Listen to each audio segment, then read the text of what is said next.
राधा वल्लभ श्री हरिवंश महाराज जी, आपके चरणों में कोटि कोटि प्रणाम। महाराज जी, आपकी कृपा से जीवन में कोई प्रश्न अब बाकी नहीं रहा है। सारी परेशानियों का हल आपके श्रीमुख से श्रवण करता हूँ। फिर भी महाराज जी, मेरा एक प्रश्न है कि प्रभु जी, मेरे मन में सदैव गलत विचार रहते हैं और इसी कारण जीवन में अब तक असंख्य व्यभिचार और पाप किए हैं। अब लो नशानी अब ना नसई हो का संकल्प सदैव टूट जाता है। इसकी वजह से मन में बहुत अशांति रहती है। पाप करने के बाद ईश्वर के सामने जाने की भी इच्छा नहीं होती। मुझे पापी का उद्धार करें महाराज जी, कैसे होगा, क्या करूं? इसको समझना होगा बच्चा, ये कसम आदि से नहीं रुकता है। अब लो निशानी अब ना नसीब कह दिया इससे रुक जाएगा, ऐसा नहीं। पूर्वाभ्यास बहुत दृढ़ है भोगों का, इसी जन्म से नहीं, बहुत जन्म हो चुके हैं। हमारा मन, इसका स्वभाव है, जहां लगा देते हैं वहां लग जाता है, और जहां लग जाता है वहां से हटना इसके स्वभाव में नहीं। इसके स्वभाव में लगना है, हटना इसके स्वभाव में नहीं। हटाना पड़ता है। जैसे किसी भी भोग में लगा हुआ है, थोड़ी देर भोगेगा, फिर हटना जैसा लगेगा, पर फिर उसी भोग में लग जाएगा। फिर वो उसी भोग को नवीन रूप से भोगना चाहेगा, नवीन शरीर में भोगना चाहेगा। ये इसकी जो मलिनता है, बिना विवेक उदय हुए ये नष्ट नहीं होगा। विवेक, जो आप सत्संग सुन रहे हैं, शास्त्र स्वाध्याय कर रहे हैं, इन्हीं से जागृत होता है। और जागृत हुआ आपके अंदर, तो आप अपने को सभा में बोलने लगे कि मैं व्यभिचार दोष से युक्त हूं, मैंने पाप किए। ये विवेक बुलवा रहा है। अज्ञानी, अविवेकी, पापात्मा जी ऐसा नहीं बोल सकता। सत्संग सुना, हिम्मत आई, अपनी गलती स्वीकार की, विवेक जागृत हुआ, आप बोल रहे हैं। अब इसका सुधार, जिस समय मन में स्फुरणा भोगों की होती है, पहले स्फुरणा होती है, फिर उसका मनन होकर संकल्प बनता है, बाद में क्रिया होती है। अचानक कभी क्रिया नहीं होती भोगों की। जैसे ठोकर लगी गिर गए, ऐसे कभी भोगों में नहीं गिरते। ध्यान से देखना, हमारी बात सुनना। पहले स्फुरणा होती है अंदर, अमुक भोग, फिर उसका चिंतन बनता है, फिर संकल्प बन करके हमारी क्रिया की ऐसी वृत्ति उत्पन्न होती है, कुछ भी हो करना है। जब संकल्प बन गया, फिर मिटाना बहुत कठिन है। मिटाया जाता है जहां स्फुरणा हुई, वहां। भोग की स्फुरणा जब होती है, उसको गाढ़ चिंतन में ना बदलने दिया जाए, इसलिए कहते राधा राधा राधा राधा। उस समय हम अपने मन को स्वतंत्र ना होने दें। होता क्या है कि हम उस समय तदात्म हो जाते हैं और हमारी सावधानी छूट जाती है, उसमें हम सुख लेने लगते हैं। समझ पा रहे? कोई भी भोग क्रिया बिना भोग संकल्प के नहीं होती। भोग संकल्प के पहले भोग स्फुरणा होती है। स्फुरणा के समय यदि हम संभाल लिए तो गाढ़ चिंतन नहीं होगा, संकल्प नहीं बनेगा। संकल्प नहीं बनेगा तो हम क्रिया को नहीं होने देंगे। जब संकल्प बन गया तो तुम्हारी ताकत नहीं कि तुम क्रिया को रोक दो, क्योंकि तदात्म होने पर संकल्प बनता है। ऐसे से ऐसा देखो, पिछली बार जब आपने जो चीज भोगी थी वो ऐसे आपकी ऐसे ऐसा, और पहले चिंतन हो रहा, उसी समझ को रोको। राधा राधा राधा राधा राधा राधा राधा, नहीं नहीं नहीं। अगर धर्म पूर्वक विषय चिंतन हो रहा है तो उसे हम स्वीकार कर लेते हैं, उसकी मांग पूरी। अगर अधर्म पूर्वक है तो राधा राधा राधा राधा, नहीं नहीं, कदापि नहीं, नहीं। अंदर युद्ध शुरू नहीं। वो बार बार आपको चिंतन कराने के लिए एकांत करेगा कि शांत हो जाओ, छोड़ो नाम, देखो हम तुम्हें पेश कर रहे हैं, इससे बड़ा सुख होगा। और आप अगर उसमें डूब गए, मतलब आप स्वीकृति दे दी, अब आपको नष्ट कर देगा। कोई आवे या ना आवे, कोई मिले या ना मिले, अपने आप से अपने आप में नष्ट हो जाओगे संकल्प बनने पर। ध्यायतो विषयान पुंसां संगास्तेषु उपजायते, संगात संजायते कामः, कामः क्रोधोद्भिजायते, क्रोधात् भवति सम्मोहा, सम्मोहात् स्मृति विभ्रमा, स्मृति भ्रंशात् बुद्धिनाशो, बुद्धिनाशात् प्रणश्यति। पहले विषय का ध्यान होता है, चिंतन होता है, वो ना होने पावे, आगे की सब क्रियाएं रुक जाएंगी। अगर वो हुआ तो तत्काल संकल्प और आसक्ति और क्रिया सब, कहने में बहुत देर लगता है। वो मन इतना प्रवीण है कि वो सोचता है और आपको समेट लेता है। आप सोचते हो मेरी मांग है, मैं सोच रहा हूं, मैं करूंगा, मैंने किया था, मैं ऐसा कर सकता हूं, आपको समेट लिया अपने में। अब आप अलग नहीं रहे, आपको नष्ट कर देगा। जब आप अलग होके देखे, मन नहीं नहीं नहीं, तू बहुत बार गलती करवाया, तेरी चाल ही है, तू हर बार मुझे नष्ट करता है। आप नहीं, राधा राधा राधा राधा राधा राधा राधा, तेरी सुनेंगे नहीं, तेरे को अवसर नहीं देंगे, बच जाओगे। करके देखो, इसी से विजय प्राप्त की जाती, यही उपाय है। और मन में एक ही विषय करोड़ों बार भरे हैं, एक ही विषय, जैसे काम, तो काम की करोड़ों बार वो वृत्तियां बनी हैं, वो संस्कार बने। तो जब जब हम नाम जब शुरू करेंगे तो वो हर बार वही निकलेगा, वही डिलीट हो। आपको लगेगा इतना नाम जपने पर अभी तक नहीं गया, नहीं, वो जो आया था वो तो गया। ऐसे करोड़ों मैसेज भरे हैं काम के, और सबको नाम एक एक करके जड़ से डिलीट करेगा। आपको नया मैसेज नहीं बनाना है, अब नया धर्म आचरण नहीं करना। वो डिलीट होते होते मन निर्मल हो जाएगा, घबराने की जरूरत नहीं। पापी का मतलब होता है हमसे गलती हो गई। जैसे कहते हैं जानबूझ के, कैसे, वो सच्ची में नहीं जानता, वो जानकारी भी जानकारी नहीं है। जिससे पाप बन रहे हैं वो क्या ज्ञानी है, वो क्या जानता है, बेचारा। वो जानते हुए भी अनजान है, वो अज्ञानी है। असत भोगों में सुख, गलती हो रही उससे। किसी को भी सुधरने का आखिरी तक चांस है इस अध्यात्म में, आखिरी श्वास तक चांस है। अगर आप तो अभी नौजवान हैं, आप सुधारना चाहें, आप अपने को बहुत जल्दी सुधार सकते हैं, अभी अवसर है। जैसे मटकी आवे में पक जाए, फिर उसको कोई रूप देना बड़ा कठिन हो जाएगा, लेकिन कच्ची मटकी है तो फोड़कर उसे कोई भी रूप दिया जा सकता है। अभी आप कच्ची मटकी हैं, अभी अवसर है, आप बदल लें। जब मन आपको गलत शिक्षा दे उस समय नाम कीर्तन जोर जोर से, राधा राधा राधा राधा राधा। उसकी बात नहीं सुननी, नहीं सुनोगे तो जलाएगा तुम्हें, उसकी जलन को बर्दाश्त कर जाओ। अगर बर्दाश्त कर गए तो जीत गए, अगर बर्दाश्त नहीं किए तो हार गए। फाइनल में है उसकी जलन को बर्दाश्त करना पड़ेगा। यम ही न व्यथ्यंते ते पुरुषम पुरुषर्षभ शम दुखा सुखाधीरम सोमृतत्वाय कल्पते। जो उस व्यथा को सह गया, इतना टूटा नहीं कि जो मन का वही करना पर, तो फिर वो जीत गया। मन को जीतना इसलिए कठिन पड़ जाता है, वो इतनी जलन पैदा करता है कि लगता है यार चलो थोड़ी देर में शांत तो हो जाएगा, पर थोड़ी देर बाद शांत हो जाएगा, फिर जो नया वो बनाएगा सीन, वो फंसाते फंसाते जेल नर्क दुनिया की ये सब दुर्गति करा देता है। बहुत सावधान। मान लो सैकड़ों अपराध हुए, ओपन नहीं हुए तो बच रहे हो अभी प्रगट में, लेकिन दैवी संपदा जिनके द्वारा रची गई है वो दंड विधान जब करेंगे तब तो फिर ये होता है कि यार बड़ा सीधा आदमी था, ऐसा भयानक रोग कैसे हो गया। दंड पूर्व कर्म जिनका हमने भोगा नहीं, उनका भोगना पड़ रहा है।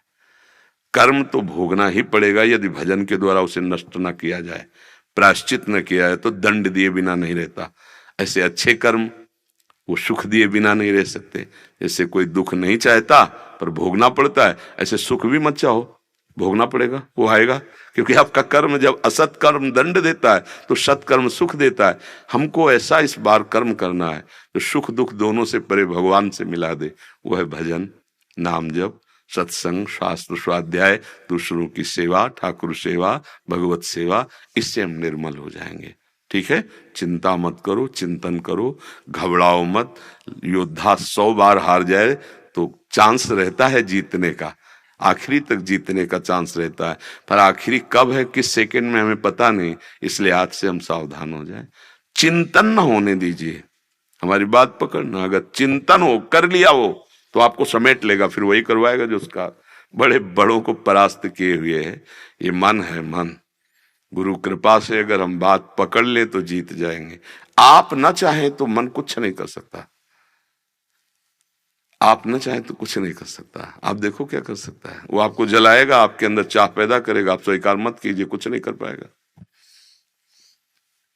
कोई नशा तो नहीं करते, तो वही मन है। नशा को स्वीकार नहीं किया तो उसने नहीं पिया अभी तक, नहीं तो नौजवानी में।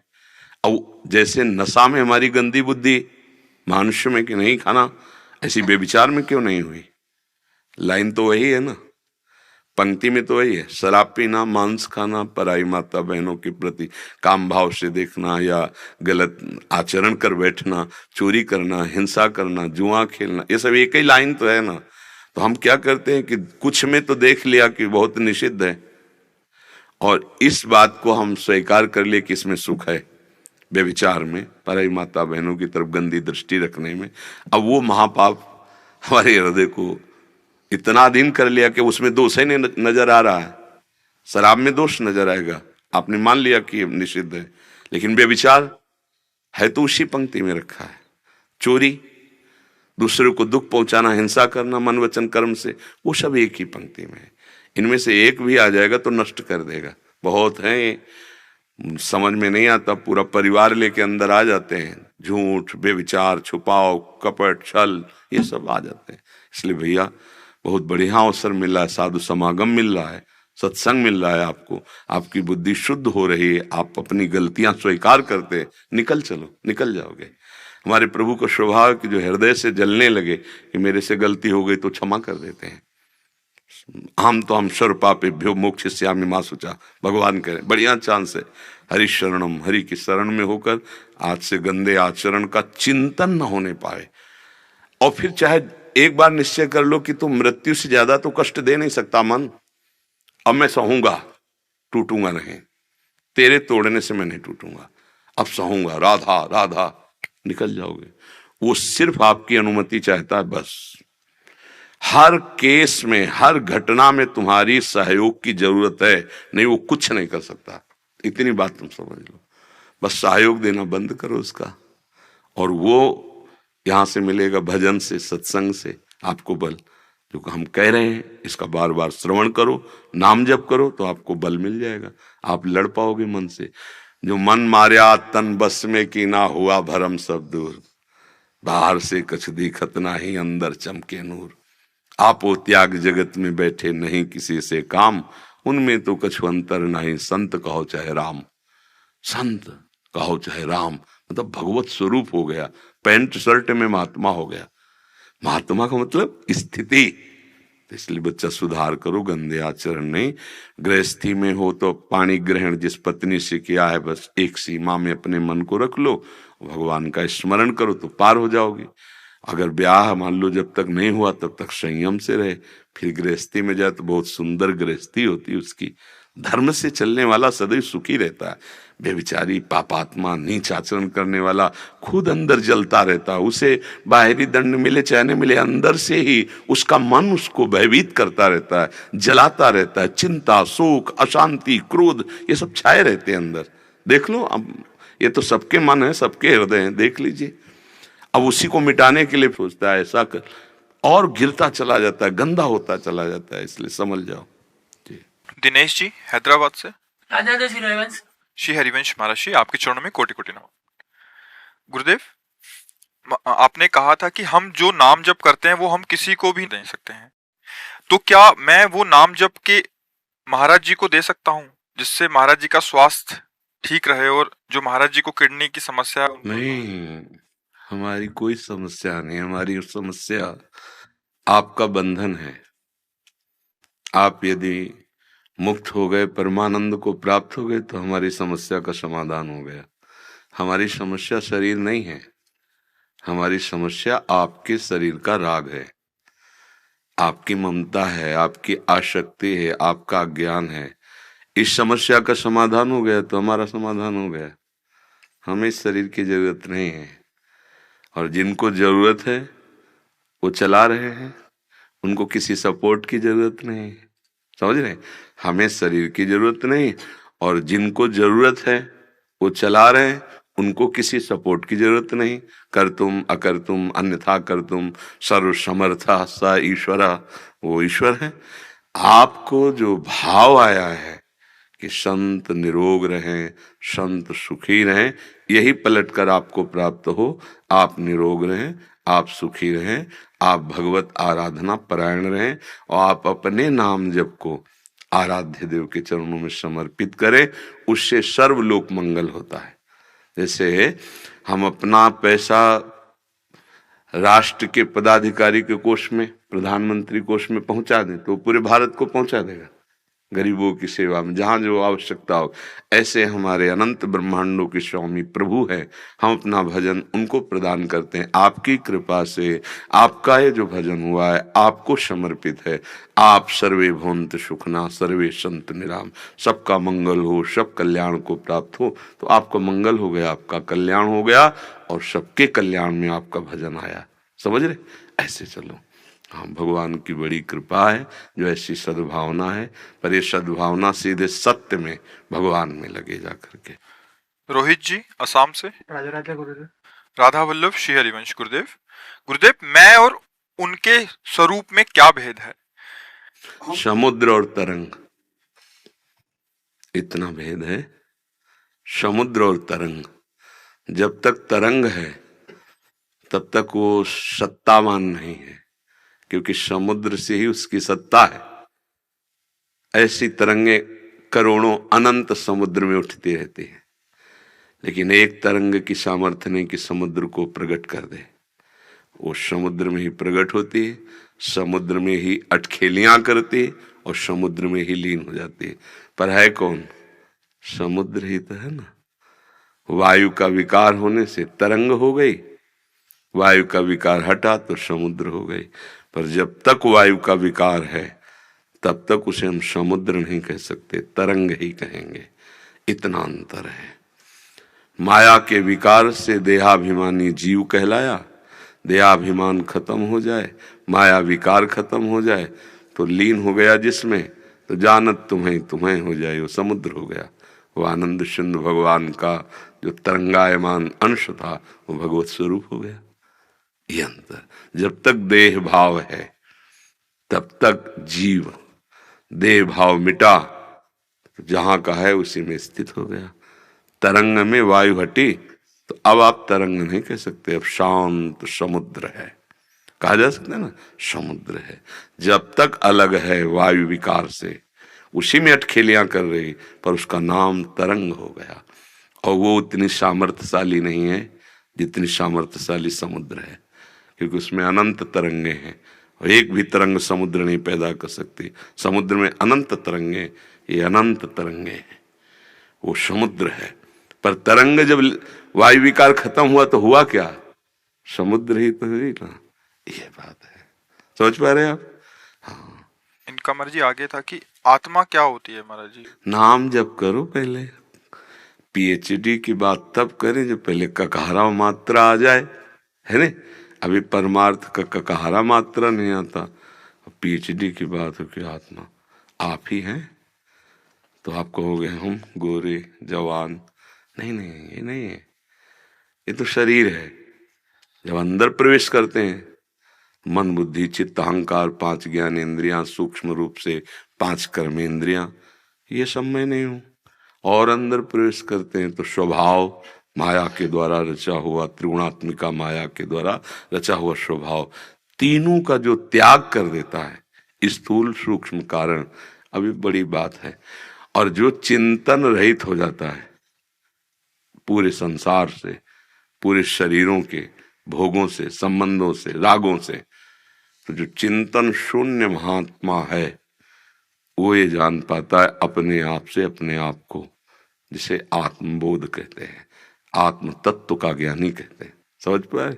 समझने के लिए खूब नाम जप करो, अच्छे आचरण करो, बड़े बुजुर्गों के चरण छुओ, उनकी सेवा करो, तब जाके बुद्धि निर्मल होगी। निर्मल बुद्धि से साधना होगी, साधना का विश्राम अध्यात्म में होता है, आत्म स्वरूप में होता है। ठीक है जी।